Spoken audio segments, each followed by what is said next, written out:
And he goes on to say that a recent issue of History and Theory challenged the ideologically secular bias that has sometimes been rampant in historiography. In particular, historian Brad Gregory warns that historians presupposing pure metaphysical naturalism have produced a sort of secular confessional history parallel to traditional religious confessional history, only with different embedded metaphysical beliefs. Right. So that's confessionalism, right?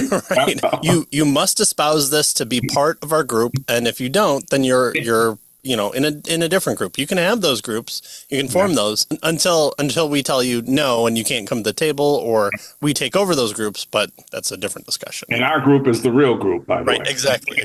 So it's trying to shore up the walls and make sure that, the good stuff stays in and the bad stuff stays out. So, we can hearken this back to kind of the Princetonian shoring up of kind of the secular influx when it came to Christianity in the 20th century, liberalism, and in fact, we pulled up a couple episodes ago that actually Hume has a big nod to helping liberalism take hold there in the 20th century before the Princetonian shored it off, at least for a little bit, and maybe not fully as much as we like, but we appreciate their effort there. So here is the secular idea, right? So we need to keep those religious nut jobs out of our history and away from our chocolate, and the peanut butter and the chocolate should not mix here. So that's what's trying to be imposed here.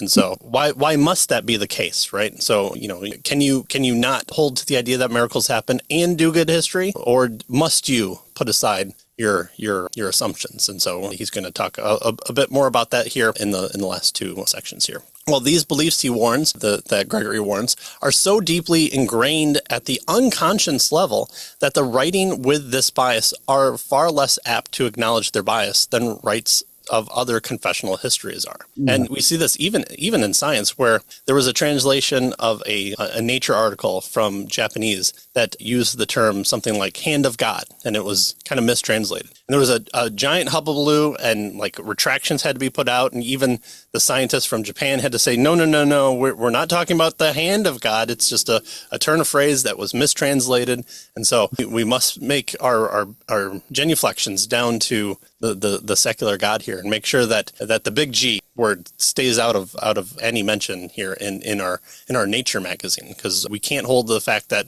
we must only believe that everything spawned from nothing and there's no objective truth, and that's why I must tell you that it's absolutely true here. Right.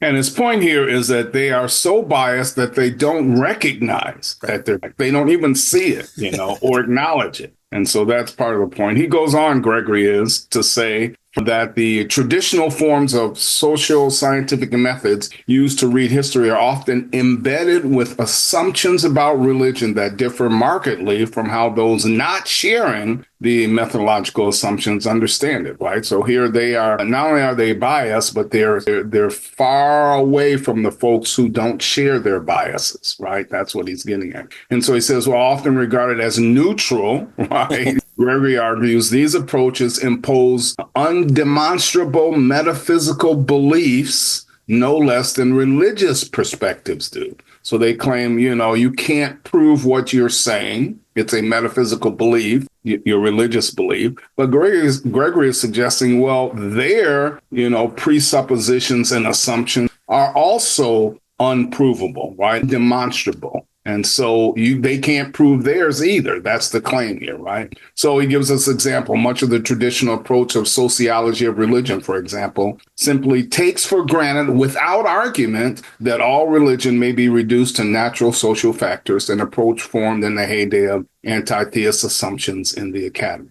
Right? So they have biases too, and they are just as egregious, we might say, as any other folks who have biases with regard to what they're holding on to and what their claims are. Right. So maybe we should take a step back and look at those presuppositions and then go forward from there. And then we can get to the nitty-gritty. Well, he contends that a better approach would be to avoid imposing any metaphysical beliefs on our subject. Certainly, this approach could come closer to claiming the label of neutrality. A true neutral approach should examine hypotheses rather than dismissing them without consideration. And can anybody actually, put aside all metaphysical belief? It would be our contention that no, probably not. And so at least be be vocal about them, don't put them down, and don't let the other side force you to put yours down while they hold on to theirs. And so let's put them on the table and examine them, right? Exactly.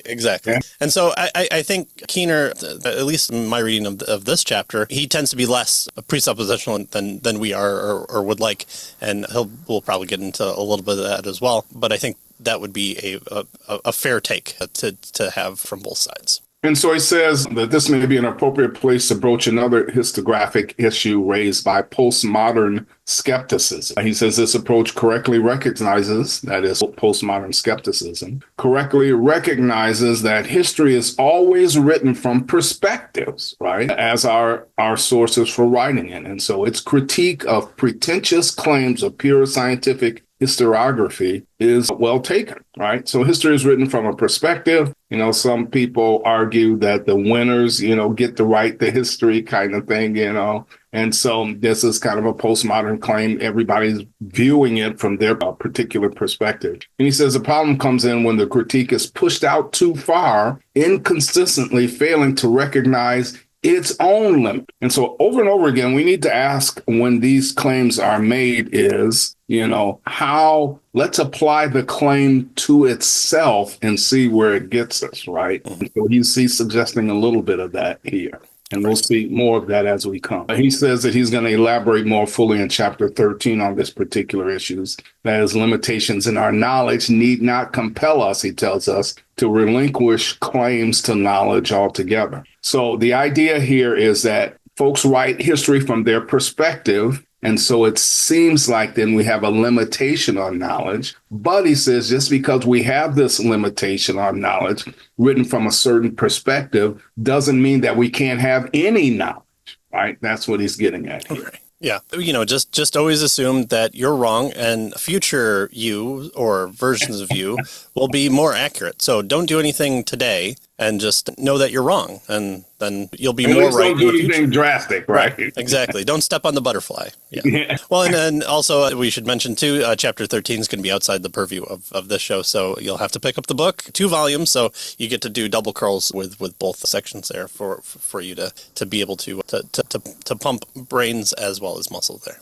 And he makes a couple of references to what he's going to talk about later on in the book that we're not doing up. We tried to get as much of those out as we could, but some of them are germane to the stuff that we're talking about. Yes. So. But if you do have an interest in miracles, this is the one volume that you kind of want to have on your shelves or at least your digital shelf if you don't. 2 volume set. Yeah. If you're curling as max for the day, then it's always digital. And you can find all those links below as well.